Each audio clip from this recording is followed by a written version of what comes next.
Unleash the power of text on your Minecraft world and let's learn how to craft custom titles with the title command. First things first, you'll need to have cheats enabled in your Minecraft world to use commands. Head into your chat window, which you open by pressing the T key, and prepare to type the magic words. The core of this process is the title command. The basic structure involves specifying who the title is for, what type of title it is, and then the actual text you want to display. Think of it like sending a message to yourself or specific players. To start, let's make a title appear directly above a player's head. You'll select the target player, then specify that you want to add a title action, and finally, you'll type out the text you want to see. This is perfect for in-game names or simple messages. But we can do more than just display text. The title command also lets you control the timing of how your title appears. You can set a duration for it to fade in, how long it stays on screen, and how long it takes to fade out. This adds a professional polish to your announcements. For a more impactful announcement,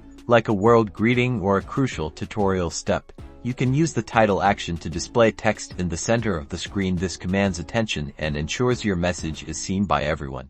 There's also a subtitle action. This is great for adding extra information beneath a main title, like a description or a specific instruction. Imagine using this to guide players through a complex build or to provide context during an adventure. By mastering the title command, you can elevate your Minecraft experience. Use it for clear announcements, immersive tutorials, or even to create your own unique storytelling elements within your worlds. Experiment with different timings and texts to truly bring your creations to life.